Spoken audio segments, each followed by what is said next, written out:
hace todas estas cosas y Él es el que empieza y Él termina lo que empieza. Él es el Dios que no tiene ningún contrincante, que no hay ningún enemigo que pueda amenazar sus propósitos, y es el Dios que puede aún inclinar los corazones. Él puede hacer lo que nadie más puede hacer. Él puede convertir el alma y transformar. Y aún con ese deseo, con esa esperanza es que estamos hoy acá. Nosotros nos reunimos en este lugar, nos sentamos frente a la palabra de Dios con ese deseo, ¿no? Señor, tú tienes que hacer lo que nosotros no podemos hacer. Tú tienes que tomar tu verdad y hacer que tu verdad cobre vida en nuestro corazón. Tienes que traer convicción, tienes que traer deseo y tienes que guiarnos hacia tu voluntad. Señor, queremos agradarte. Señor, muévenos. Y eso es lo que estamos haciendo aún esta mañana. Veniendo y poniéndonos frente a este Dios para que Él haga esa obra. La semana pasada estuvimos hablando acerca de la soberanía de Dios. Hablamos de cómo Israel tiene que creer en este Dios soberano para poder enfrentar los desafíos de la conquista de la tierra. Ellos están ahí al borde de la tierra de Israel, de Canaán, y tienen que dar un paso de fe. Ellos tienen que ir a pelear contra ejércitos, tienen que ir y asediar ciudades fortificadas. Y 38 años antes, sus padres, en este mismo punto, habían decidido no creerle a Dios y habían retrocedido y desobedecido y habían sufrido las consecuencias. Y ahora ellos están acá. Y Dios permite que Moisés se pare adelante del pueblo y les dé esta predicación. Una predicación, dijimos, crítica por el momento en donde se va a dar. Porque esta predicación tiene como objetivo convencer al pueblo de que dejen atrás sus temores, dejen atrás sus deseos, sus ambiciones y se sometan a este Dios que les dio suficientes evidencias, suficientes razones para que confíen en Él. Se sometan a este Dios que les ha dado un mandato: entren y conquisten la tierra. Y ellos no tienen opción. Dios está en control y Él ha querido que esta tierra sea de ellos para cumplir un plan que va más allá de ellos. Y Moisés está predicándoles. Moisés le predica con gran pasión porque son sus últimas predicaciones. Él no sabe cuánto más, pero dentro de un par de semanas Moisés va a morir. Son sus últimas palabras. Así que Moisés, como un hombre anciano, lleno de la sabiduría de toda una vida, de haber caminado y haber sido formado por Dios, teniendo una influencia enorme en este pueblo que ha visto en Moisés un líder íntegro. Ahora Moisés está de pie a este pueblo y les está exhortando, les está llamando a creer y a obedecer. Lo que empezó a hacer Moisés, en lo que vamos de esta primer predicación, es a recordarles la historia.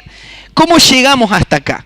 ¿Por qué estamos en este punto? Bueno, estamos en este punto porque hay un Dios que mucho antes que nosotros nazcamos planeó esto y prometió a Israel que Él iba a hacer esto. Se lo prometió a Abraham, a Isaac, a Jacob y Él dijo que iba a ser una gran nación. Y ese Dios nos ha dirigido hasta este punto. Estamos acá porque Dios gobierna.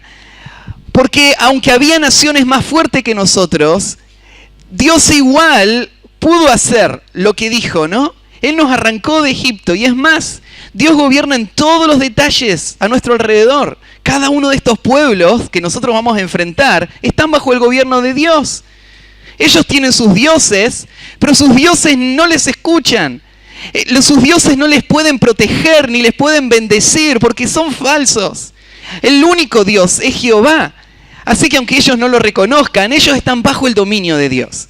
Y el Dios soberano nos habla y nos dice lo que Él quiere para nosotros. Y nosotros tenemos que creer, confiar en Él, y aceptar los planes soberanos de Él y aceptar todo lo que Él tiene para nosotros. Moisés viene diciendo y recordando todo esto para Israel.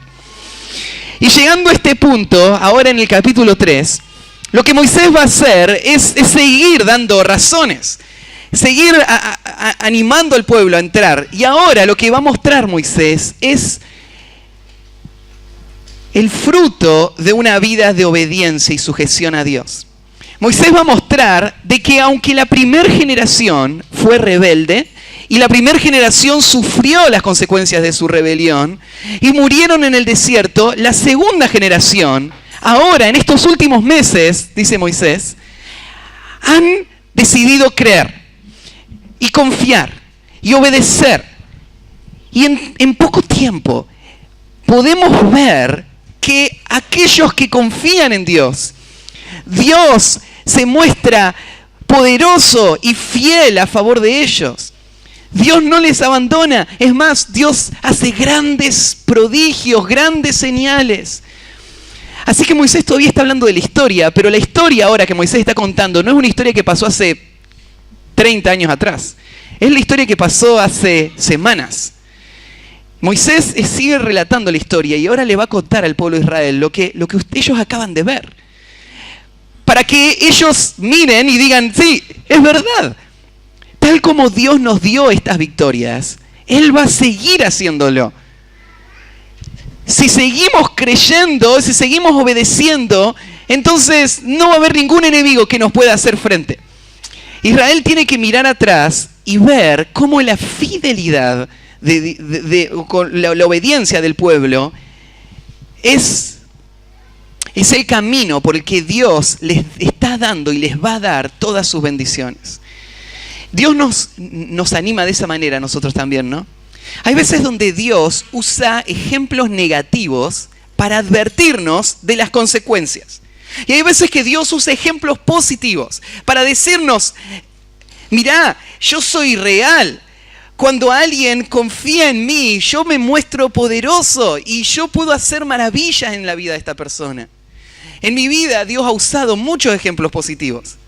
Algunos vivos y cerca mío y algunos muertos de eras pasadas. Algunas biografías que Dios ha usado han sido eso para mí. Han sido una inspiración, han sido las que me han dicho, Dios sí lo puede hacer. Y Dios lo va a hacer si yo confío igual que esta persona. Y esto es lo que Moisés está apelando acá. Moisés va a hablar acerca de este tema que vamos a cubrir esta mañana, y es cuando el pueblo de Dios se somete a Él.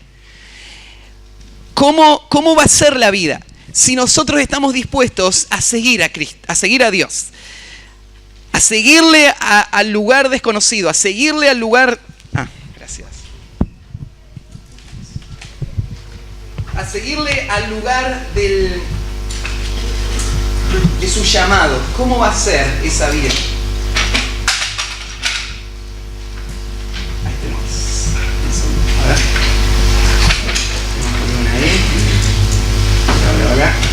Hola, ahí está, muy bien.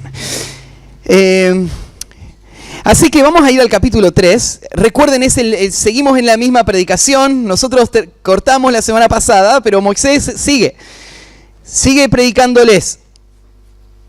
Y sigue con este relato histórico. Y dice en el versículo 1 estas palabras.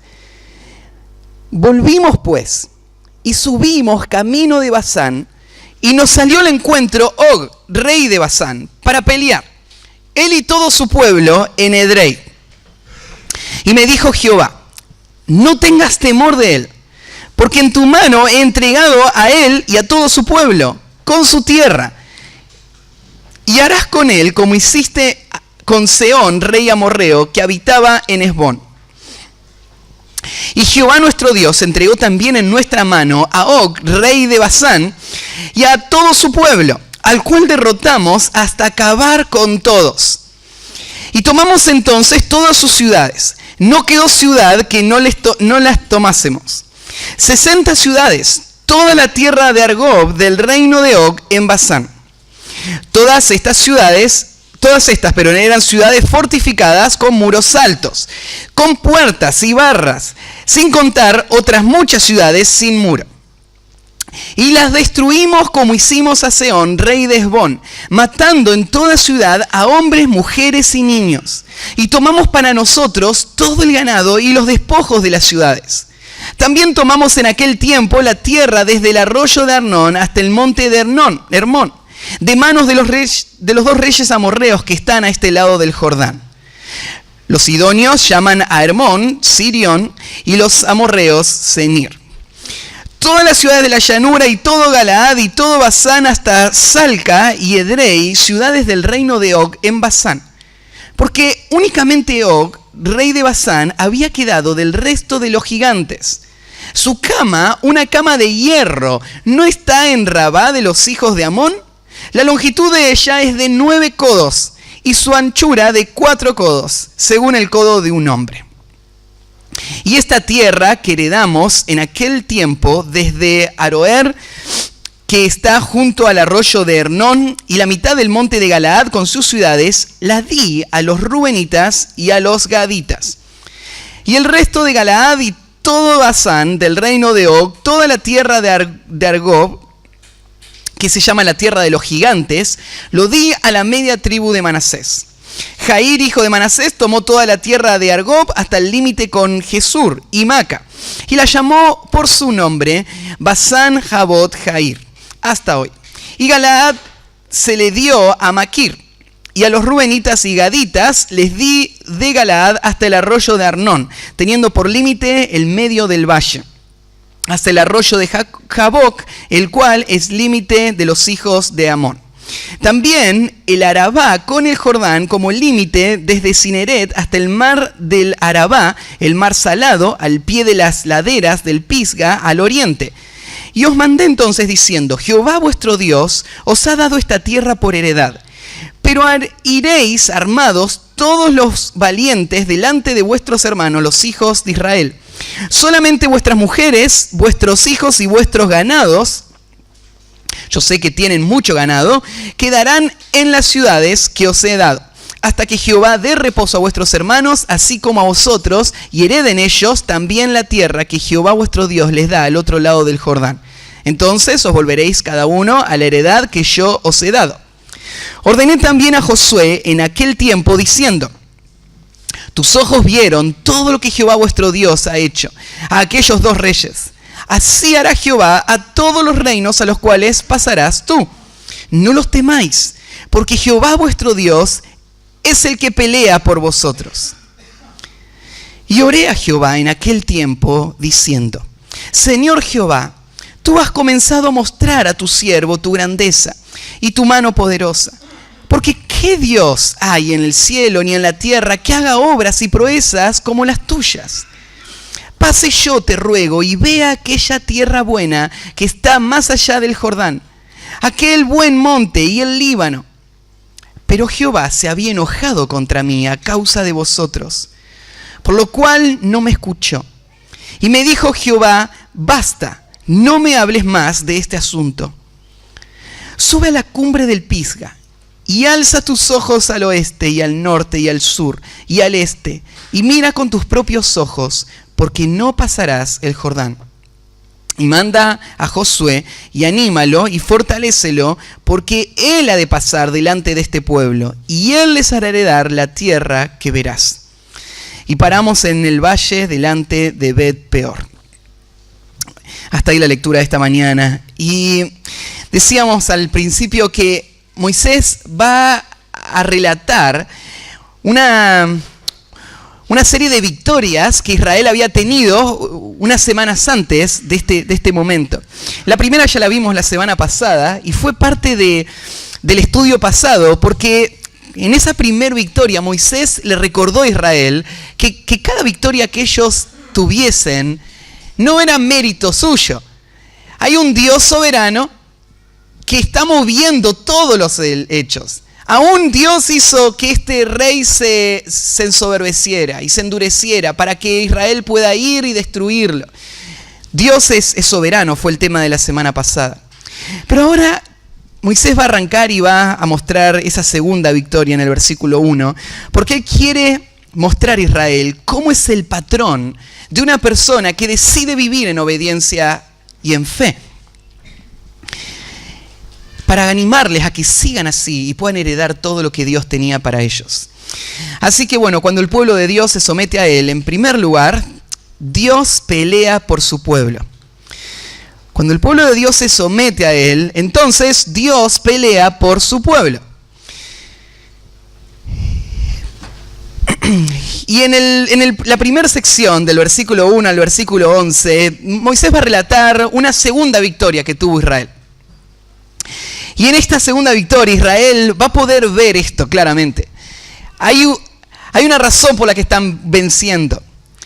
Y es que, más allá del enemigo que tenían delante, ellos van a confiar, van a avanzar, y Dios va a darles esa victoria que sin duda viene de Él. Arranca en el versículo 1 con estas palabras: volvimos pues y subimos camino de Basán. Bueno, paren ahí un poquito, porque Basán es una tierra que va a aparecer muchas veces a partir de ahora en el relato bíblico. Hay muchas cosas preciosas que tienen que decir la Biblia en cuanto a esa tierra. Es una tierra que cada vez que se describe en la Biblia, se describe como una tierra sumamente rica, con todas las cosas ideales para el cultivo, cosas ideales para la ganadería, como este pueblo, estas tribus de Israel tenían. Y no solamente en el tiempo de Israel, la tierra de Basán va a ser conocida por la abundancia, sino que a partir de ahí, en el resto de la historia, Israel y las demás naciones van a mirar esta tierra como una tierra sumamente rica.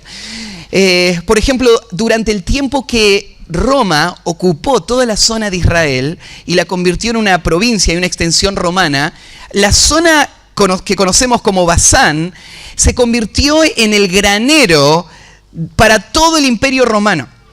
La región de mayor producción, que era conocida por abastecer el imperio con trigo principalmente. La zona de Basán era una zona muy, muy rica. Y de repente Israel entra a esta zona. Ellos saben, Dios nos va a dar todo esto.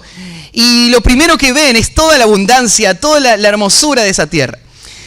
Pero lo segundo que ven es un enemigo que va a salir a pelear. Salió al encuentro Og, rey de Basán, para pelear, él y todo su pueblo en Edrei. Así que todo esto que Dios les va a dar, se los va a dar, pero se los va a dar por medio de batallas. Este es un principio que nosotros hemos estado estudiando desde que empezamos con este tema de Israel. Nosotros sabemos también de que nosotros estamos en guerra, que no estamos en una guerra como la de ellos, no peleamos contra sangre y carne, no estamos en ejércitos como el que está describiendo acá, pero estamos en una guerra. Estamos en una guerra por un enemigo que se autoproclamó enemigo de Dios y que está tratando de establecer un reino propio, el reino de las tinieblas.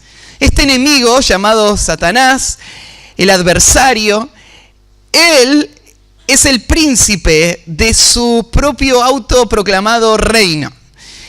Y él se opone a Dios.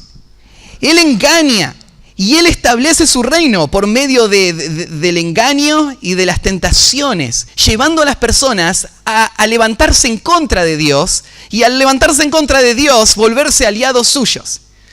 Y en este reino, todos los que están y son parte de ese reino viven esclavos de Satanás, esclavos del príncipe de este mundo, esclavos de ese reino de las tinieblas, que les domina, que les dirige hacia lo que Satanás quiere, hacia su propia destrucción.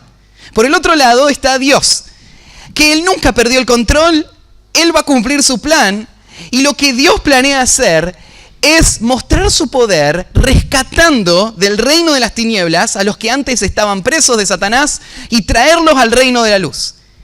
Y Dios, cuando trae a su pueblo al reino de la luz, ahora los enlista en su ejército. Todos los que son parte del reino de la luz, todos los que son hijos de Dios, son parte del ejército de Dios, que van a cumplir las órdenes del general. Es lo que Pablo dijo, ¿no es cierto?, a Timoteo, ahí en 2 Timoteo capítulo 2.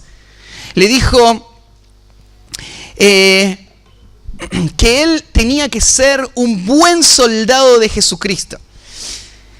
Y él le explica qué es ser un buen soldado de Jesucristo. Dice, ninguno que milita se enreda en los negocios de la vida a fin de agradar a aquel que lo tomó por soldado. ¿Vos sabías eso?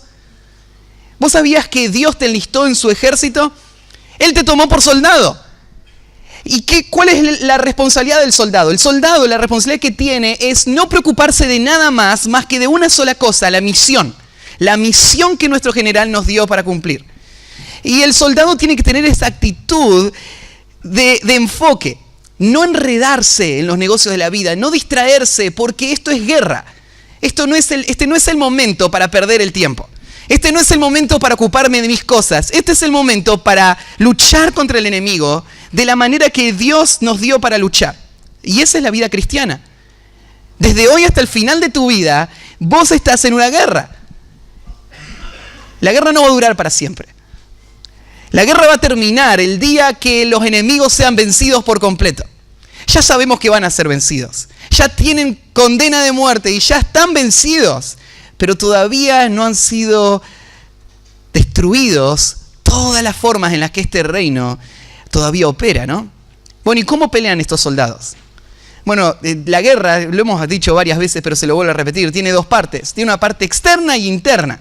La parte externa significa que como soldado yo salgo a este mundo que es parte del reino de las tinieblas a librar a los cautivos. Yo soy un embajador del rey que entra e invade el territorio de Satanás para dar libertad. Eso es lo que la misión que Pablo le dio, que Cristo le dio a Pablo, era esa, ¿no? Que él lo enviaba para que abra sus ojos, para que se conviertan de las tinieblas a la luz y de la potestad de Satanás a Dios. Eso es lo que vos salís a hacer. Cuando le predicás a alguien, lo que le estás llamando es salir del dominio de Satanás y pasar al dominio de Dios. Vos sos un soldado de Dios. Pero esa no es toda la obra que hace el soldado. El soldado también no solamente pelea afuera para conquistar el territorio del enemigo, el soldado se protege del ataque del enemigo también. Y la batalla tiene que ver con que el enemigo te quiere conquistar a vos. Son las dos cosas. Vos querés conquistar el territorio de Satanás y Satanás te quiere destruir a vos. ¿Y cómo hace Satanás para destruirte a vos? Tira dardos de fuego. Lo que Satanás hace es, él opera por medio de mentiras y tentaciones para destruirte. Y vos vas a luchar contra eso. Vos tenés una armadura para poder pelear y defenderte y vencer donde más importa, en el corazón. Vencer en las luchas del corazón, vencer el pecado de tu propia alma, vencer a tu propio peor enemigo, que sos vos mismo, que está dentro tuyo. Esa es la guerra a la que fuimos llamados. Y Dios, que nos convocó a esa guerra, nos dice, yo tengo una heredad para vos. Yo quiero llevarte a la victoria y a las bendiciones que vienen por la victoria. Yo quiero llevarte a un reino donde va a ser destruido por completo todas las obras de Satanás. Pero vos tenés que pelear. Vos tenés que pelear contra tu propio corazón. Vos tenés que pelear contra tu propia mente, donde Satanás está obrando para engañarte. Vos tenés que pelear contra un sistema que está arreglado por Satanás para frenar, para que no puedas tener lo que Dios quiere que vos tengas. Todo el fruto. Y por eso es que nosotros necesitamos escuchar estas exhortaciones. Y lo primero que Dios te está diciendo es que, más allá de los temores que vengan, más allá del desánimo que puedas enfrentar, vos tenés que saber que cuando vos confías en Dios y vos obedecés y salís a pelear tus batallas, Dios pelea por vos. Ese es un gran consuelo para tener. Israel está frente a este enemigo. Y Dios le va a hablar a Moisés. Y le dice en versículo 2, y me dijo Jehová, Moisés todavía no murió, él todavía no traspasó el liderazgo por completo a Josué, así que Moisés es el que va a guiar a Israel en este momento. Y dice, me dijo Jehová, no tengas temor de él, porque en tu mano he entregado a él y a todo su pueblo con su tierra. el hecho de que Dios le diga a Moisés, no tengas miedo, sugiere que Moisés pudo haber tenido miedo. Vamos a ver más adelante por qué podría haber tenido miedo Moisés de este hombre. ¿Qué hay de distinto en este hombre? Ya lo vamos a ver más adelante. Pero Dios le dice, mira, no importa quién sea este hombre, vos no temas. Este discurso, ¿no es cierto?, de no temas, es algo que frente a la batalla, Dios muchas veces se lo va a recordar a su pueblo. Me acuerdo cuando los espías volvieron de la tierra, y había 12 espías, 10 dieron el informe y dijeron, la tierra es muy buena, hay abundancia como Dios dijo, pero están los gigantes. Y en esa tierra nosotros parecemos langostas al lado de estos gigantes. Y el pueblo se atemorizó. Se levanta Caleb frente a todos ellos y Caleb va a decir estas palabras. No seáis rebeldes contra Jehová, ni temáis al pueblo de esta tierra. Porque nosotros los comeremos como pan. Su amparo se ha apartado de ellos y con nosotros está Jehová, no los temáis. Caleb se va a parar en ese momento crítico para decir, no hay que tener miedo. El miedo es algo que no debemos permitir como natural en nuestras vidas. El miedo es una herramienta que Satanás usa a su favor. Y por eso Dios ataca nuestro temor. Ahora, no lo ataca solamente con palabras vanas. No lo ataca con pensamiento positivo. No lo ataca convenciéndonos de algo que no nos haga pensar en las cosas que nos amenazan, sino que lo ataca con algo verdadero. Es que el punto del temor es un problema de enfoque. Cuando yo tengo miedo, lo que no estoy viendo es a Dios. Caleb le está respondiendo a ellos y le dice, su amparo se ha apartado de ellos y con nosotros está Jehová. Dios está con nosotros. Vos entendés que si vos dependés de Dios y confías en Él, si vos tenés la aprobación de Él y Él te está dirigiendo, entonces no hay ninguna amenaza. La verdadera amenaza está en no sujetarme a Dios. Porque si no me sujeto a Dios, no hay ningún aliado capaz de protegerme de la ira de Dios, del juicio de Dios. Pero si Dios está conmigo, si yo lo que estoy haciendo es en una fe simple, siguiéndole a Él, entonces no hay ningún enemigo que pueda hacerme frente. Él es el único Dios verdadero, es todopoderoso. Ahí en Isaías 41:10 usa la misma temática donde dice, no temas porque yo estoy contigo, no desmayes porque yo soy tu Dios que te esfuerzo. Siempre te ayudaré, siempre te sustentaré con la diestra de mi justicia. Dios le está diciendo a Israel, yo estoy con vos, no temas. En medio de una era de apostasía donde el juicio se estaba avecinando. Bueno, en el Nuevo Testamento, para que no pensemos, esto era de Israel, esto era para ellos que peleaban estas batallas, pero esto no es solo para ellos, ¿no? En el Nuevo Testamento tenés pasajes como el de Hechos 18. Hay varias veces donde Dios mismo va a alentar a sus siervos con estas palabras. Pero mira acá, Hechos 18:9, dice así, entonces el Señor dijo a Pablo en visión de noche, no temas, sino habla y no calles. Pablo es un general en el ejército de Dios. Ahora es distinto. Pablo está peleando en esta guerra espiritual. Él está invadiendo el territorio enemigo. Y el enemigo no está contento.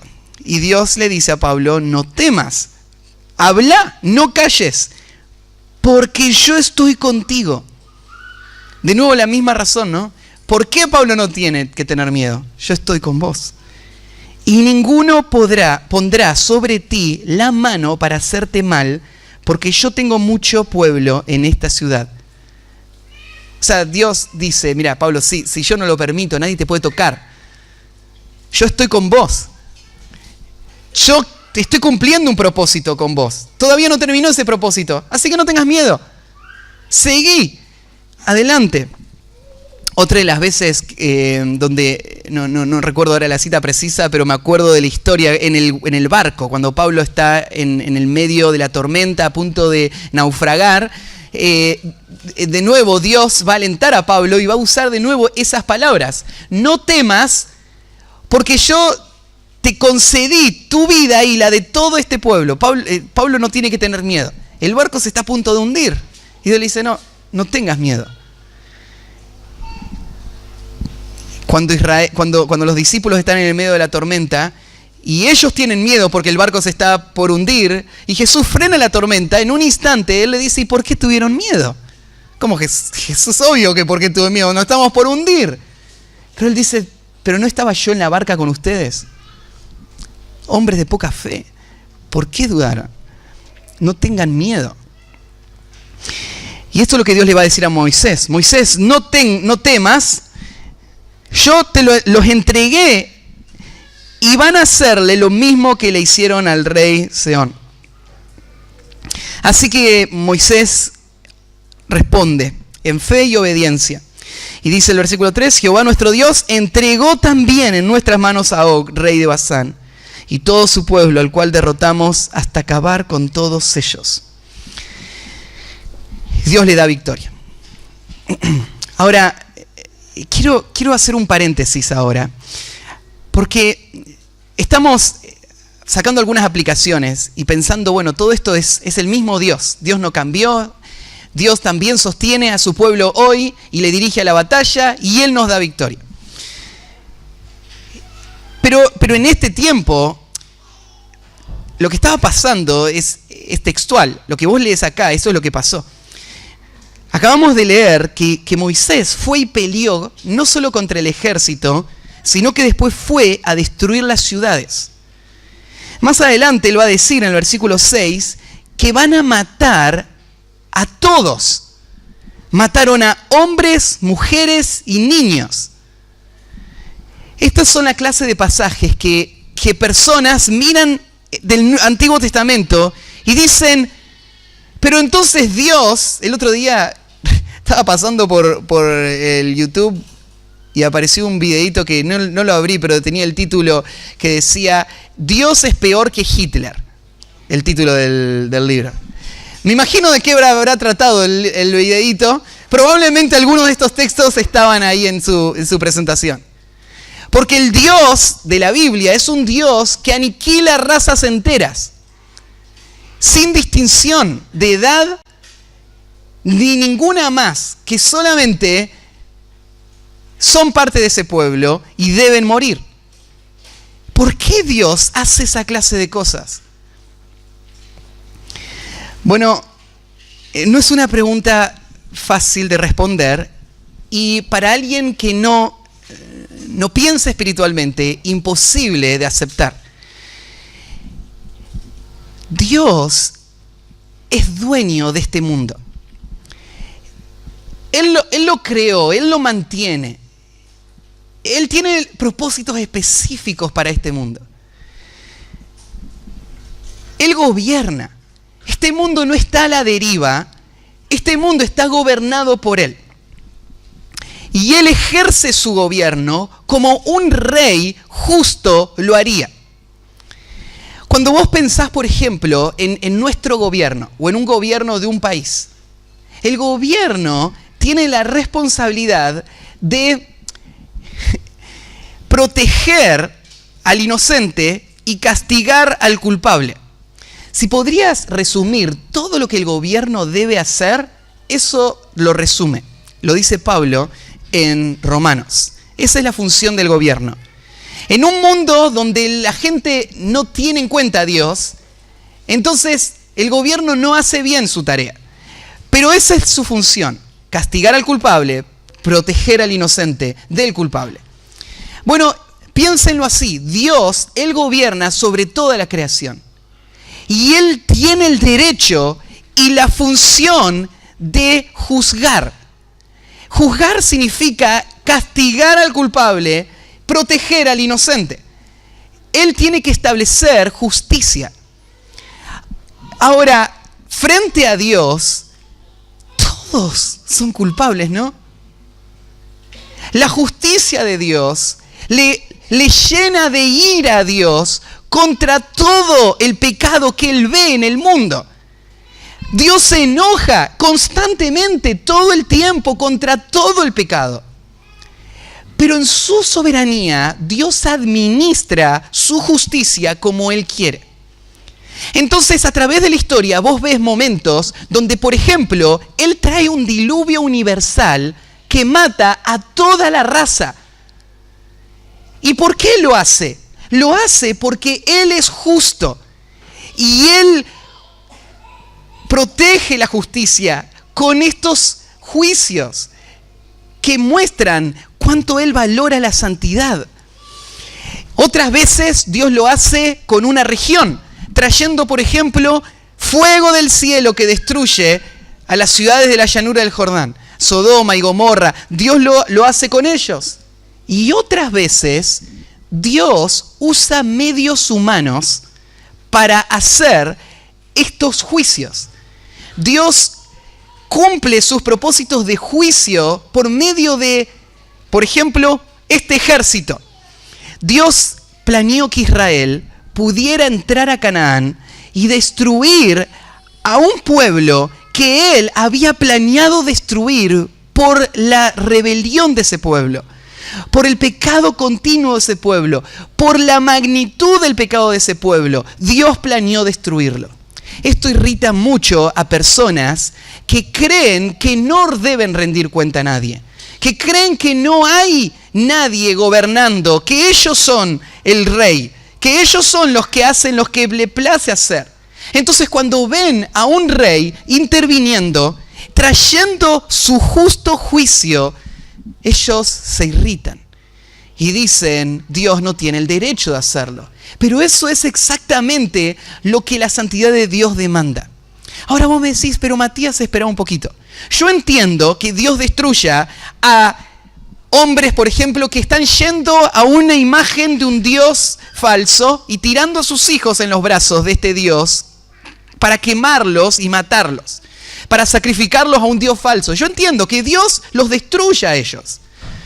Pero matar al niño que está sufriendo en toda esta condición, eso es una locura. ¿Por qué Dios haría eso? Bueno, esta es la parte difícil. Y es la parte de poner a Dios en el banquito de los acusados y mostrar las evidencias de por qué Dios se equivoca.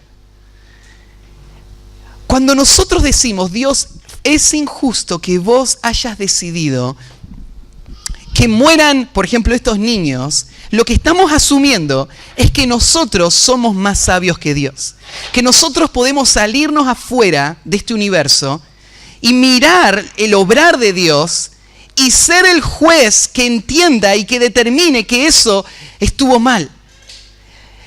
Eso es imposible. Nadie puede juzgar a Dios. Pero eso no quiere decir que Dios es inconsistente.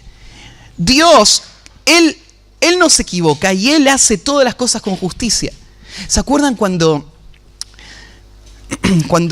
Dios vino a la casa de Abraham con 2 ángeles y iban camino a Sodoma para destruirla? En el camino pararon, Abraham los hizo pasar, estuvieron ahí, se fueron los 2 ángeles y Abraham se quedó hablando con Dios. Y Dios le dice a Abraham, estoy a punto de destruir toda esta región por el pecado de ellos. Y Abraham ahí en ese momento, su corazón empieza a temblar y él piensa en la gente que está en ese lugar. Empieza a orar a Dios, a interceder. Abraham está intercediendo para que Dios perdone estas ciudades. Y Abraham usa una frase y él dice, Dios, que nunca seas vos tenido como un Dios injusto. Dios, que nunca seas tenido como uno que hace morir al inocente junto con el culpable. Dios, si habría en esa ciudad 50 inocentes, ¿las destruirías? Y Dios dice, mira, no solamente salvaría a los 50 inocentes, salvaría a toda la ciudad por esos 50 inocentes. Y Abraham se queda pensando y dice, espera, ¿y si no hay 50? Señor, si en vez de 50 hay 45, y si no hay 45, si hay 40, si hay 30, baja a Abraham todo el número hasta 10. Después de decir, Dios le termina diciendo a Abraham, si hay 10 justos, no voy a destruir la ciudad. Porque lo que vos decís es verdad en cuanto a mí. Yo nunca destruiría al justo con el injusto. Dios no es un Dios injusto. Dios no va a destruir a menos que su justicia sea real, sea íntegra, sea fiel. Entonces, este es el principio que debe guiarnos. Hay muchas cosas en el obrar de Dios que no podemos explicar completamente, pero algo sí sabemos. El juez de toda la tierra no será justo. Claro que sí, Él es justo. Y Dios como juez y como rey, Él gobierna y Él trae juicios. Miren, esto no es solo para la historia del pasado de Israel. Sigue siendo verdad hoy. El hecho de que no podamos entender todas las formas en las que Dios lo está haciendo no quiere decir que Él no lo hace. Dios castiga el pecado. Dios sigue usando medios, algunos naturales, algunos sobrenaturales, para castigar. Porque Él es juez y Él es justo. Y es más, se avecina el día cuando Dios va a volver a destruir todo el mundo. Cuando vos lees Apocalipsis y habla ahí de los juicios que se acercan. Cuando lees en Pedro que Dios reservó todo el mundo para ser destruido por el fuego. Todo eso tiene que ver con este acto de gobierno de Dios. Dios no lo ha hecho todavía porque Él es paciente. Él no quiere que ninguno se pierda, que todos procedan al arrepentimiento. Por eso Dios no lo hace. Pero el juicio se acerca. Para Canaán, por 400 años Dios esperó con paciencia. El pecado de ellos creció más y más hasta llegar al colmo. Y al final Dios va a traer el juicio. Y el juicio viene por parte de Israel. Así que Moisés está dirigiendo este ejército que representa los intereses de Dios y el propósito de Dios de juzgar a estos pueblos. Al final del pasaje nos va a explicar un poquito más ese tema de por qué Moisés podría haber tenido miedo de este hombre que vino a pelear. Lo dice en el versículo 11. Porque únicamente Og, rey de Basán, había quedado del resto de los gigantes. Bueno, dice el pasaje, el texto que estamos leyendo, de que hubo una era donde existían hombres de gran estatura. No como una deformidad, sino como una raza. Había una raza de hombres conocidos como gigantes. Y vos me decís, Matías, acá es donde la Biblia se pone un poco fantasiosa. Porque, ¿dónde están esos gigantes? ¿Cómo me vas a hablar de esta gente y pretender que yo lo acepte como un hecho histórico? Bueno, pero para un poquito, la Biblia no es el único texto antiguo que habla de que en eras pasadas había gente de gran estatura en el mundo, mucho más de lo que hoy es el promedio de estatura. Claro que hay historias fantasiosas, pero aparte de las historias fantasiosas, tenés, por ejemplo, historiadores del tiempo del reino griego que cuentan haber desenterrado huesos de gigantes. Claro que no están ya, pero están los escritos de estos registros de supuestos testigos oculares de estos huesos. No como algo que había en ese momento, sino como algo pasado. Y lo mismo en el tiempo del Imperio Romano. Se encuentran estos escritos y algunos registros de personas de una altura excepcional, totalmente fuera de lo normal. Según la Biblia, en tiempos pasados había razas que tal como hoy difieren en color o difieren en forma, ¿no es cierto?, en fisonomía, había razas que tenían esta característica, eran muy altas, que vivían en esta zona. Acá se nos explica algo más en cuanto a él, para que te des una idea de lo alto que era él. Te dice, y su cama, una cama de hierro para ahí, o sea, ¿por qué le hicieron de hierro? Es que tiene que aguantar a este, ¿no? Enorme. Bueno, es por la durabilidad o la fortaleza de esta cama. La hicieron de hierro, la menciona así. Y te explica el tamaño. La longitud de ella es de 9 codos y su anchura de 4 codos, según el codo de un hombre. Bueno, si la medida estándar es a la que se está refiriendo acá, el codo de un hombre, y la tratamos de relacionar, bueno, supongamos que la cama no es de la misma medida que él. Vamos a darle un espacio ahí. En vez de 9 codos, vamos a hacerlo de 8 codos. Supongamos que la cama era de 9 y él era de 8. Si él medía 8 codos, estamos hablando de una persona que medía 3,60 metros de alto. 3,60 metros es casi el doble de esa puerta que tenés allá. ¿Sí? 2,5 metros media una puerta más o menos. O sea, 4 metros serían 2 puertas. 3,60 metros, un poco menos de 2 puertas. Bueno, si es así, este hombre era considerablemente más alto que Goliat, que medía 6 codos y un palmo. O sea, este hombre medía casi 70 centímetros más que Goliat. Goliat estaba llegando a los 2,80 metros más o menos de alto, y este hombre 3,60 metros de alto. Bueno, hay un punto de partida que yo tomo cuando llegamos a los textos bíblicos. Y es entender que toda la Biblia es inspirada por Dios.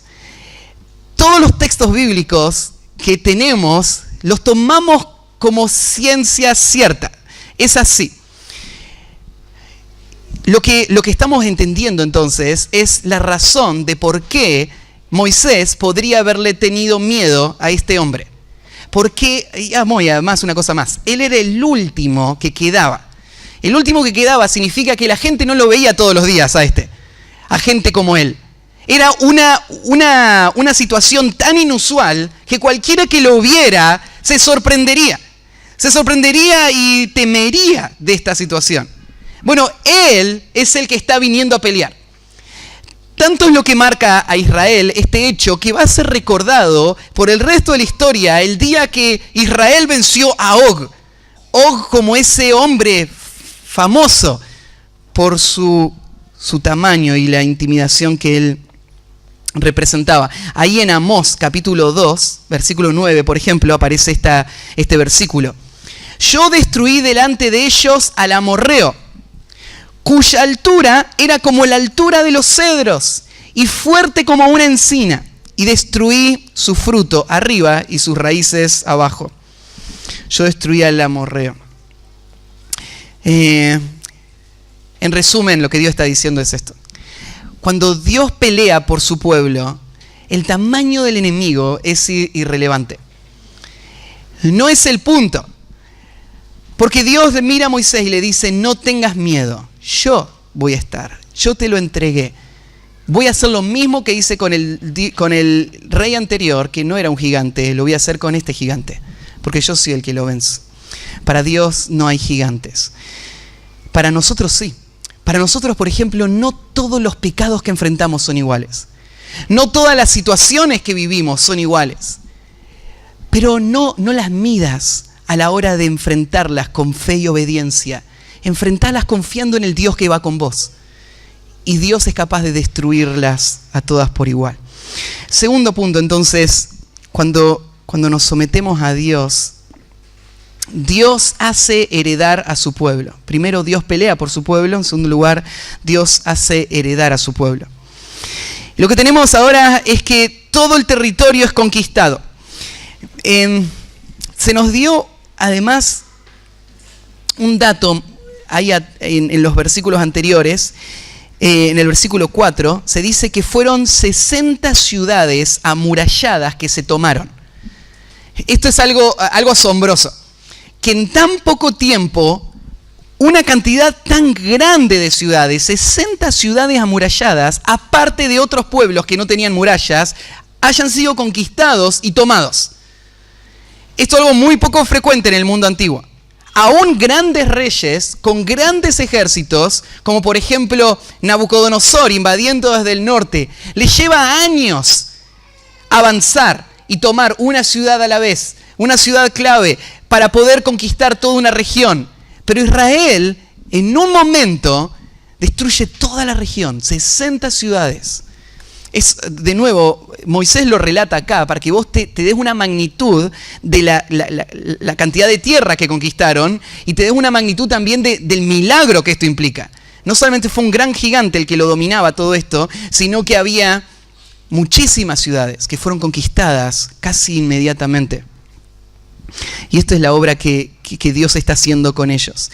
Una vez que conquistan la tierra, ahora la van a repartir. Y ustedes se acuerdan que hubieron 2 tribus y media que le habían pedido a Moisés que les dé esa tierra, que en vez de darle posesión del otro lado del Jordán, le permita quedarse de este lado.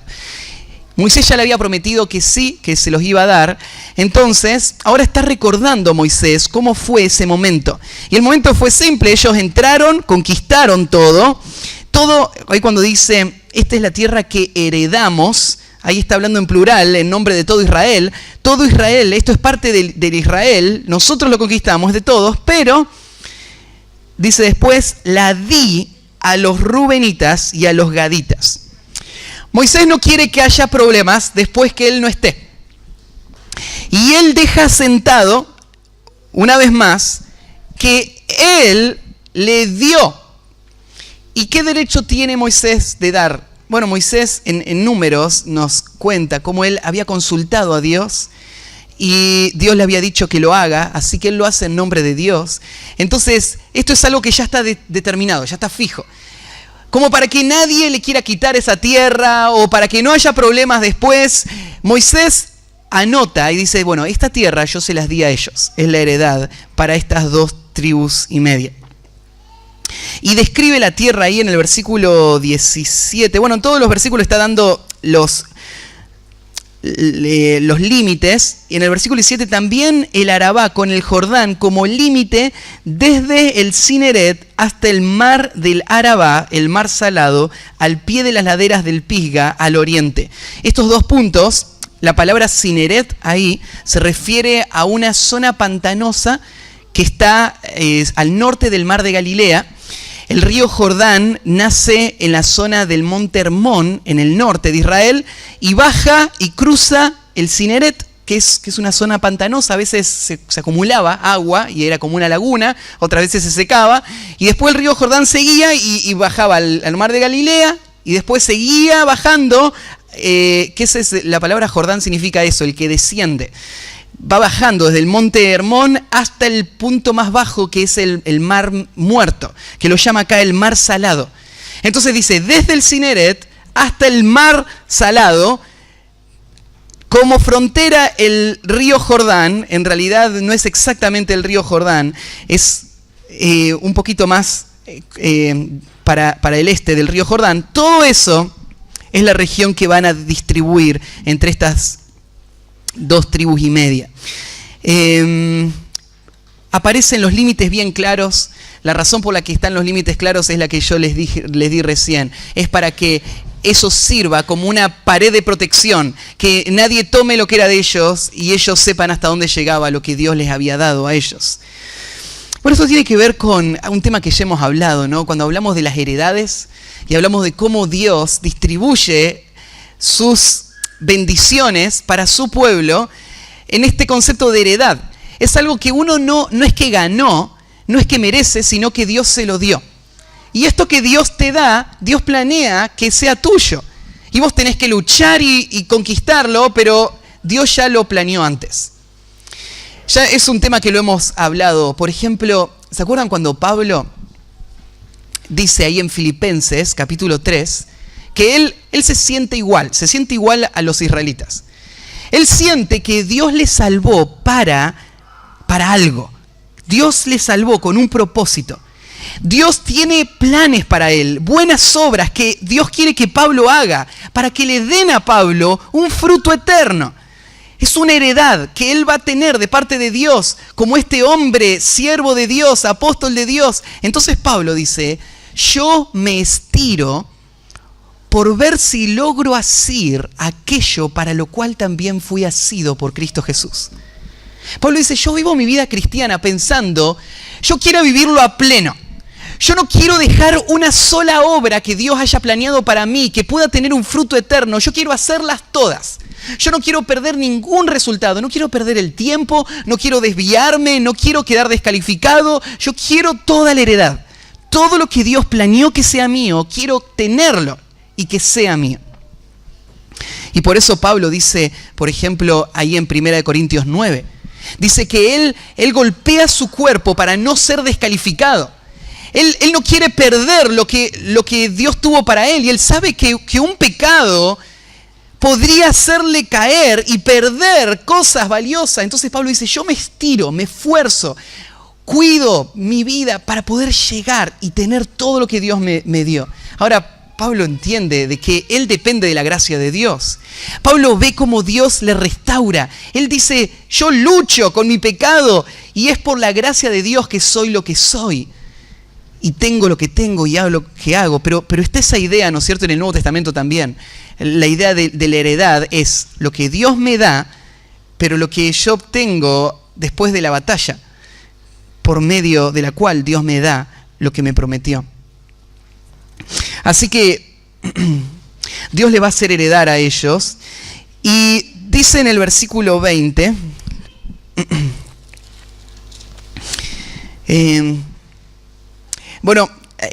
estos ahora van a tener esta tierra de este lado del Jordán.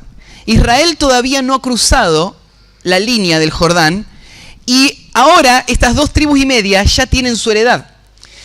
Y Moisés prevé que ellos podrían actuar de forma egoísta y decir, bueno, ya tenemos nuestra tierra, ya vamos a contentarnos con eso, vamos a dejar que Israel, el resto, vaya y conquiste el resto de la tierra, nosotros ya tenemos lo nuestro.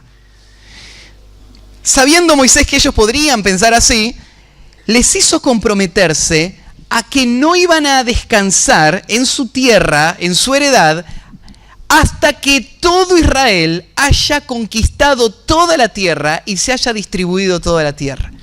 Esto es algo precioso cuando pensás, ¿no es cierto?, en la asociación del pueblo de Dios. El pueblo de Dios no es un conjunto de individuos que piensan individualmente y están juntos. Ellos tienen que pensar como pueblo. Yo no pienso solamente en que yo quiero ganar el premio. No pienso solamente que yo quiero hacer todas las obras para poder tener la recompensa eterna de Dios. La actitud del pueblo de Dios es esta. Yo no voy a descansar hasta que cada uno de mis hermanos haya vencido a todos sus enemigos y logre tener todo el fruto que Dios planeó para ellos. Yo pienso, esa es la meta mía como pastor. La meta mía como pastor es que cada uno de ustedes pueda vencer a todos sus enemigos y pueda tener la heredad completa que Dios planeó para vos. Que vos puedas tener mucho fruto, como dice Pablo. Que vos puedas usar tus dones, usar lo que Dios te dio para que todo lo que Él planeó para vos lo tengas. Pero no es solo la actitud del pastor. Así deberíamos pensar todos. Mi vida espiritual está enfocada en que mi hermano pueda llegar a la victoria, que mi hermano pueda llegar a la madurez en Cristo, a ser perfecto en Cristo Jesús. Esa es la meta de todos, y eso es lo que Moisés le está diciendo que ellos tienen que hacer. Después, en el versículo 21, termina con un mandato para Josué. Y este mandato para Josué tiene que ver con el sentido de toda esta historia. ¿Por qué Moisés está contando todo esto a Israel? ¿Por qué le está recordando la victoria? Porque ellos tienen que tomar esa victoria como la muestra de que si ellos siguen obedeciendo a Dios, siguen temiendo a Dios y creyéndole a Dios, Dios va a seguir dándoles victoria. La ecuación es simple. Josué le dice, tus ojos vieron todo lo que Jehová vuestro Dios ha hecho a aquellos 2 reyes. Así hará Jehová a todos los reinos a los cuales pasarás tú. Josué, entrando a la tierra prometida, no vas a encontrar ningún enemigo más grande que Og. Vos viste lo que Dios hizo con Og. Lo mismo Dios va a hacer. Seguí creyéndole. Y esto es importante, ¿no? Porque todos sabemos que una cosa es empezar la carrera cristiana y otra cosa es mantenerse corriendo y terminarla. Una cosa es mostrar fe en el punto de partida y otra cosa es mantener esa dependencia y confianza en Dios en todas las etapas. Y por eso es que Moisés le dice, mira, Josué, nunca te olvides lo que viste acá. Nunca te olvides de cómo Dios te dio victoria acá. Me acuerdo de Josué, él mismo va a usar esta técnica unos meses más adelante. Acá está Josué a punto de entrar a la tierra prometida. Moisés está por morir. Unas semanas más adelante Moisés va a morir. Después de morir Josué va a tomar el mando. Josué va a guiar al pueblo y va a empezar la conquista. En el capítulo 10 de Josué, cuando Josué logra una gran conquista de una coalición de reyes que se habían unido, lo que él hace es agarrar los reyes, poner su cabeza en el piso y traer a todos los generales y toda la gente que vino y peleó y hacer que pongan su pie en el cuello de ese rey que está tirado ahí en el piso. Uno por uno los hace pasar a todos y después les dice esto. Bueno, y cuando los hubieron llevado a Josué, llamó Josué a todos los varones de Israel y dijo a los principales de la gente de guerra que habían venido con él, acercaos y poner vuestros pies sobre los cuellos de estos reyes. Y ellos se acercaron y pusieron sus pies sobre los cuellos de ellos. Y Josué les dijo, no temáis, ni os atemoricéis, sed fuertes y valientes, porque así hará Jehová a todos vuestros enemigos contra los cuales peleáis. Lo que hace Josué es celebrar esa victoria. Y él le dice, mira, ¿vos viste cómo pudiste vencer este? Así Dios va a hacer con todos los demás. Esto es algo importante. A la medida que vamos luchando con nuestro propio pecado, de repente el Señor nos da victoria. Y qué valioso, ¿no es cierto? Es cuando alguien te muestra y te dice, mirá, yo veo el fruto de lo que estás haciendo. Veo cómo estás venciendo. Ánimo, porque así como venciste podés vencer todos. No hay enemigo que pueda hacer frente a Dios. Cada victoria que Dios nos da es una mayor confirmación y una seguridad de que la victoria que Él planea es una victoria total. Dios no se conforma solamente habiéndonos dado una victoria con un enemigo. Él quiere que venzamos a todos, pero cada victoria es la confirmación, es la confianza que Dios va a dar. Y ahí le va a decir a Josué, no los temáis, porque Jehová vuestro Dios, Él es el que pelea por vosotros. Dios pelea por ustedes, lo mismo que Moisés supo y por lo que él salió a pelear, ahora se lo va a recordar a Josué. Bueno, y tenemos que ir al tercer punto. El primer punto, entonces, cuando yo me sujeto a Dios y vivo en dependencia de Él, veo cómo Dios va adelante peleando por mí. Cuando me sujeto a Dios, veo cómo Dios va cumpliendo esos propósitos que tuvo desde la eternidad, de hacerme caminar por buenas obras y darme herencia. Pero en tercer lugar, cuando confío en Dios y me someto a Él, Dios es glorificado en la disciplina a su pueblo. Dios es glorificado en la disciplina a su pueblo. Bueno, ahora hay una transición más vale extraña. Porque venimos viendo victoria, victoria, victoria. Y uno pensaría, bueno, entonces, si yo me someto a Dios, no va a haber ninguna caída, no va a haber fracasos, no va a haber tropiezos. Pero Moisés se pone él mismo como el ejemplo de cómo Dios aún va a usar la disciplina en nuestras vidas para cumplir sus propósitos de gracia con nosotros. Moisés va a contar una página oscura de su historia. Nosotros ya pasamos esto cuando veníamos por la historia y sabemos a qué se refiere Moisés. Pero Moisés lo cuenta desde otra óptica ahora. Moisés va a contar un gran pecado que él cometió y que por ese pecado él no va a poder entrar a la tierra. Y te digo, ¿por qué creo que Moisés lo cuenta en este punto? Pensá así. Moisés le está diciendo a Israel, miren, confíen en Dios, síganlo a Él y Dios va a pelear por ustedes. Él les va a dar la heredad. No den marcha atrás. Avancen por la fe. Y alguien podría haber pensado, bueno, Moisés, guíanos, mostranos cómo se vive esa vida de victoria. Entrá al frente nuestro como general y vamos a pelear y vamos a conquistar toda la tierra. Pero Moisés ahora le dice, no, yo no voy a entrar. ¿Cómo que no vas a entrar? Claro, nos decía a nosotros que vayamos a pelear y vos no entrás. ¿Por qué no vas a entrar? Y Moisés ahora les explica por qué no va a entrar. No voy a entrar porque Dios no me lo permite. ¿Por qué Dios no te lo permite? Porque yo pequé contra Dios. Pequé seriamente. Y ese pecado fue tan serio a los ojos de Dios que Dios decidió castigarme no dejándome entrar. ¿Y qué pensás de eso, Moisés? Bueno, acá va lo que pienso de eso. Arranca en el versículo 23, diciéndose así: y oré a Jehová en aquel tiempo diciendo. Mira, ese oré en aquel tiempo no se refiere a este momento que acaba de pasar. Estas victorias él las tuvo recién. Pero Moisés ahora va a hablar de algo que pasó hace mucho más tiempo. Sé que está hablando de algo que pasó hace mucho más tiempo porque Moisés le va a pedir a Dios que lo deje entrar a la tierra.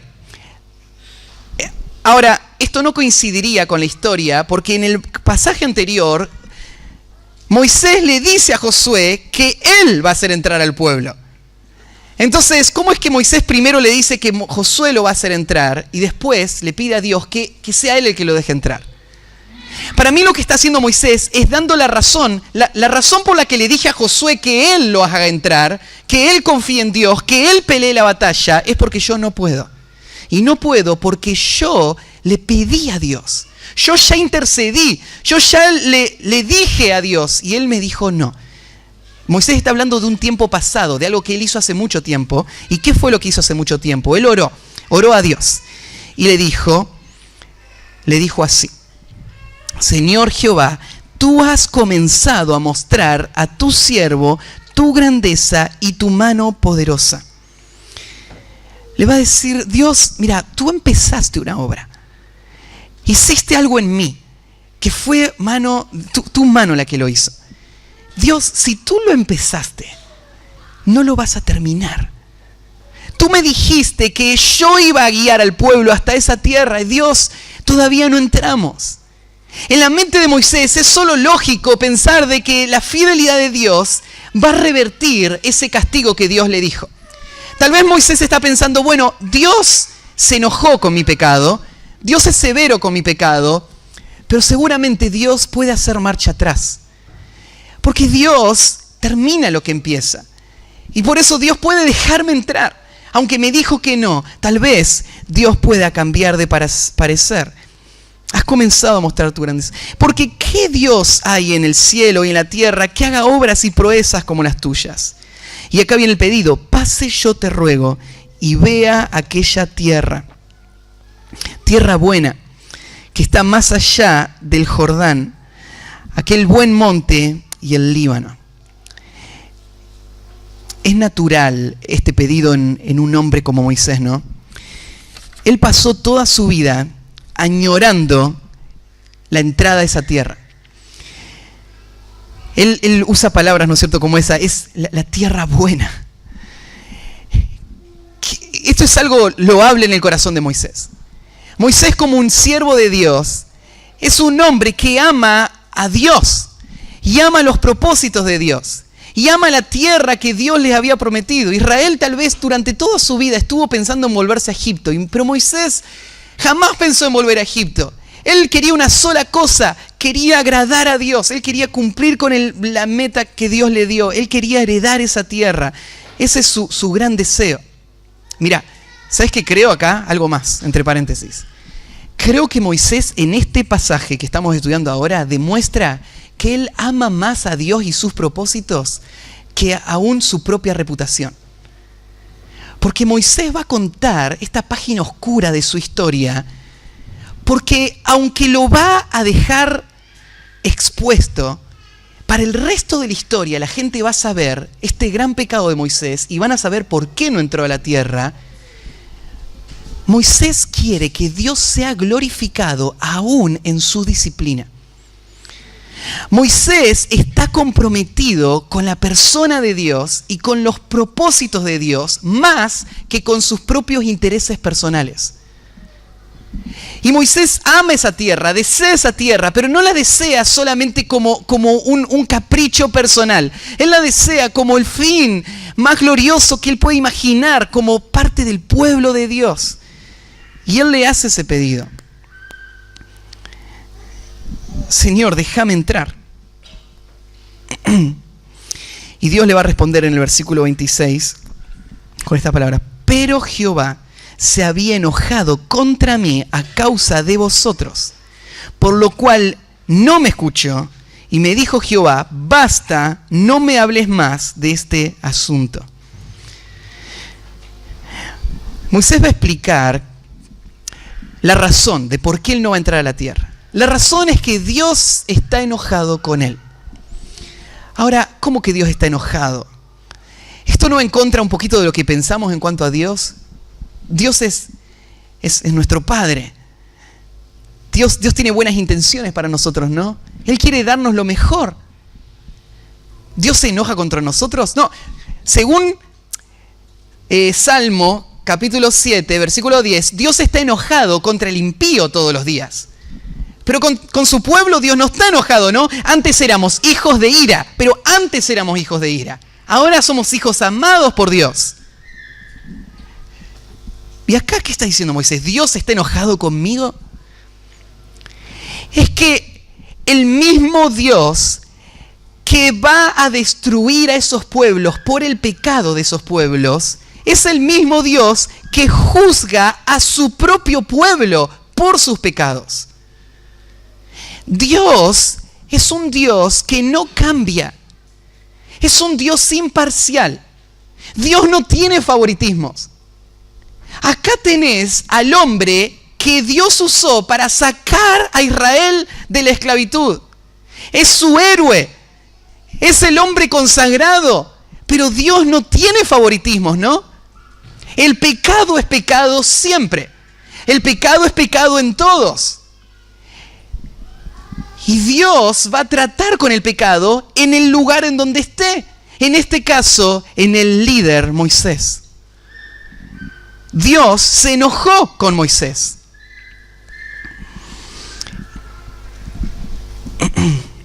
Pero hay algo interesante. Dios se enojó con Moisés a causa de vosotros.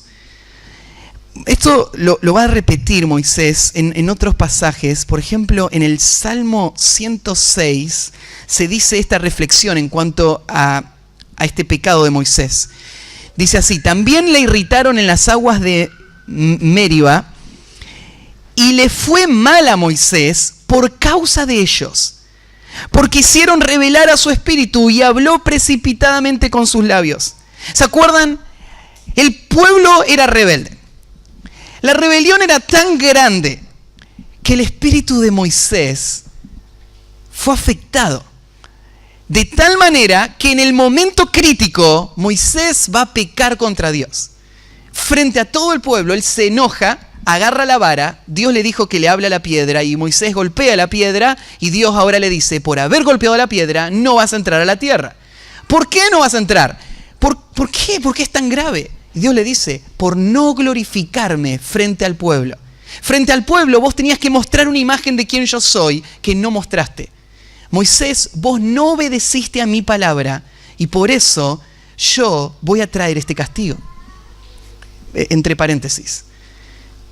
Pensá, si Dios no permitió que este hombre, el líder de Israel, que sacó a Israel de la esclavitud y lo guió por todos esos años, el hombre como no hubo otro en toda la historia de la humanidad, si Dios no permitió a ese hombre entrar a la tierra por no obedecer su palabra, ¿qué esperamos nosotros si nosotros no obedecemos su palabra? Dios no tiene favoritismos. No importa el rol que tengas, la posición que tengas, tu historia, el pecado es siempre pecado. Y Moisés va a ser castigado. Va a ser castigado, dice, por causa de ellos, Moisés se lo dice, pero no te confundas. Moisés no está sacándose la culpa. Él no está diciendo, yo pequé, pero fue por culpa de ustedes. Es verdad, el pecado de ellos le afectó a Moisés. ¿Y no es esto una verdad bíblica? ¿No nos muestra la Biblia que cada pecado que cometemos nosotros afecta a gente a nuestro alrededor? Y los pecados de ellos nos afectan a nosotros. Pero sus pecados son sus pecados y mis pecados son mis pecados. Yo no puedo decir, no, yo te grité porque vos también me gritaste. Yo no puedo decir, nunca valorás nada de lo que yo hago y por eso me enojo. Mi pecado es mi pecado. Aunque claro que el pecado de personas me afecta, ahora este hombre va a ser castigado por Dios. Y le va a decir Dios, no me escuchó. Esa es otra declaración rara, ¿no? Dios no escucha. ¿Por qué Dios no lo escucha a él? ¿Por qué Dios no escucha a Moisés? Es como que Dios le está diciendo, Moisés, en esto no hay negociación. Esto no se puede alterar. Esto no va a cambiar. ¿Saben que hay aspectos de Dios que son inmutables?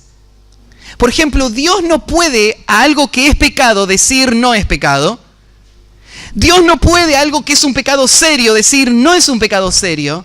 Dios no puede cambiar. No importa quién interceda o cómo interceda. Dios no va a cambiar. Dios evaluó este pecado como un pecado serio. Y un pecado en sí. Un pecado que va a tener la consecuencia que tiene. Por lo tanto, Dios le dice, basta. No lo escuchó y termina con esas palabras. Le va a decir, basta, no me hables más de este asunto. Creo que todo esto, en cuanto a Moisés, tiene que hacernos pensar a nosotros en cuanto a las consecuencias del pecado. Tiene que hacernos pensar en cuanto a la trascendencia de un momento. Y cómo un solo pecado puede afectar mi vida de una manera permanente. Para que caminemos con temor, cuidando nuestro corazón. ¿Se acuerdan lo que decía Pablo? Dice, yo golpeo mi cuerpo y lo pongo en servidumbre, no sea que habiendo sido heraldo para otros, yo mismo venga a ser eliminado. ¿Saben? Pablo está diciendo lo mismo que Moisés, que está pensando en este mismo concepto de Moisés. Yo puedo quedar afuera de todas las bendiciones que Dios tenía reservadas para mí por un momento de pecado. Esta es la forma en la que tenemos que mirar nuestro corazón, que evaluar nuestras motivaciones, que mirar la forma en la que estamos expuestos al pecado. Por un momento, Él no va a entrar a la tierra. Ahora, creo que esto nos muestra otra lección implícita acá. Y es la forma en la que Moisés va a recibir la disciplina de Dios. ¿Cómo recibirías esto vos? ¿Qué le dirías a un Dios que te dice, no me hables más, vos no vas a entrar a la tierra y esto es asunto cerrado porque ese día vos pecaste y ese pecado es serio para mí? ¿No tendrías muchas cosas para decirle? Dios, y todo lo que hice para vos, tantos años de sacrificio, tantas renuncias que hice y Dios, toda esa obediencia no sirve de nada. Señor, sos injusto. ¿Qué me estás diciendo? ¿Que la gente esta no peca también? También pecan y van a entrar a la tierra. Y claro, yo como soy el líder, tengo expectativas más altas, ¿no? Y en ese momento de gran presión, caigo y hago este pecado y ahora yo no voy a entrar. ¿Pensás que habría muchas cosas para Moisés que decir? Y en vez de todo esto, ¿saben lo que hace Moisés? Abraza la disciplina. No solamente la acepta, sin murmurar y sin quejarse contra Dios, Dios va a poner a prueba ese corazón. Le va a decir, Moisés, mira, es más, no solamente vos no vas a entrar, quiero que vos lo agarres a Josué, que él sí va a entrar. Y él va a dirigir al pueblo que vos querías dirigir y va a entrar a la tierra que Vos querías entrar, Josué lo va a hacer porque él es la persona que yo elegí para estar ahí. Y vos tenés que ir y alentarlo. Vos tenés que ir y trasladarle el liderazgo a él y alentarlo para que entre y conquiste la tierra. Qué prueba para el corazón, ¿no? De Moisés. Pero la forma en la que nosotros aceptamos la disciplina de Dios muestra la magnitud, la dimensión en la que nos sujetamos a Él como nuestro Dios, en la que le recibimos a Él como nuestro Rey, donde aceptamos su soberanía y su voluntad para con nosotros, la de un juez justo. Y Moisés va a ser probado en eso, y va a salir aprobado. Ahora, no termina ahí la historia, porque tenemos el versículo 27, donde vemos que ese Dios que va a traer esa disciplina va a mostrar su gracia también para este hombre, haciendo y permitiendo que Moisés suba a este monte y vea toda la tierra con sus propios ojos, aunque él no iba a entrar. Dios le da este regalo de gracia. Dios no tenía que hacerlo, pero Dios quiso hacerlo. Dios quiso hacerlo porque Dios es así, ¿no? Dios no nos trata de acuerdo a nuestras rebeliones. Cada mañana son nuevas sus misericordias. Y Él las muestra en miles de detalles. Pero en la disciplina de Dios, hay veces donde Dios le va a decir que no a aspectos temporales, a aquellos a quienes Dios sí quiso bendecir con bendiciones eternas. Pero en su disciplina Él va a administrar la forma en la que Él va a mostrar su gloria, trayendo aún la disciplina sobre el pecado, en este caso del líder. Y la forma en la que Moisés va a aceptar eso muestra que la agenda verdadera de Moisés. Moisés quiere glorificar a Dios. Ese es su plan, esa es su agenda. En este momento Dios va a mostrar su santidad disciplinándolo a él y poniendo a Josué en su lugar.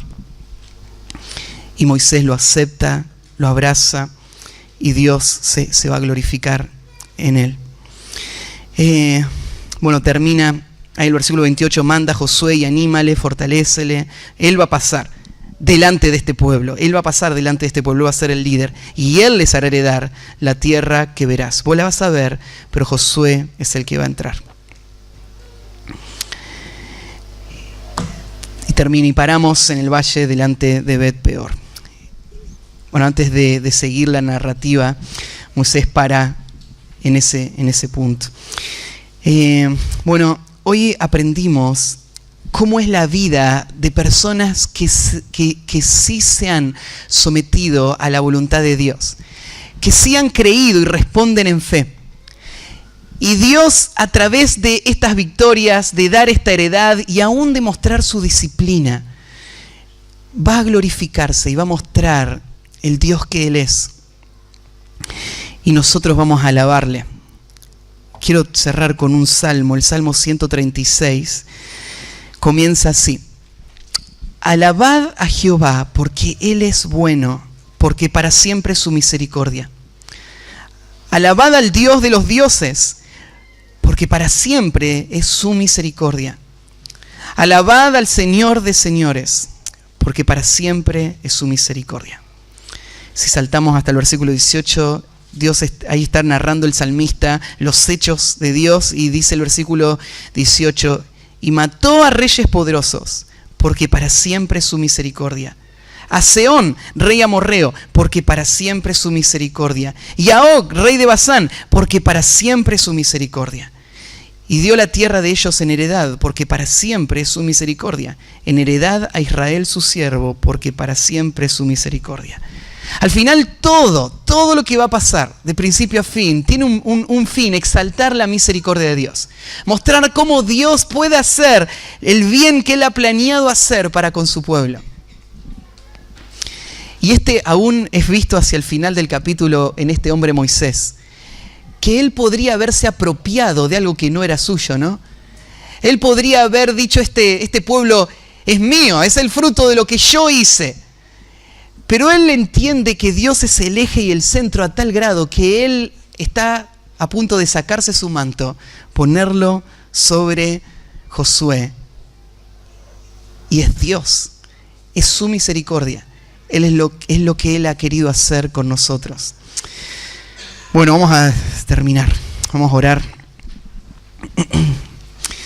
Padre, aún, Señor, leyendo las historias, sentimos el impacto de las palabras de Moisés, este hombre que vivió toda esta vida, Señor, de ver tus señales, tus milagros, un hombre que tú usaste de una forma tan grande, y él al final de su vida lo único que anhela es exaltarte a ti, es mostrar quién eres tú, es, Señor, someterse a tu voluntad, aún hacia esa disciplina que tú quisiste para él. Señor, te pido que tú formes este corazón en nosotros también, que formes un corazón totalmente consagrado a ti, que se someta a ti, aún no con el fin de tener el bien que deseamos, sino con el fin de ver tu gloria exaltada, ver tu grandeza, Señor, y que tú puedas ser amado y adorado. Y te encomendamos a ti nuestras vidas, y Señor, que tú puedas usar este texto para seguir transformando nuestros corazones. En el nombre de Jesús, amén.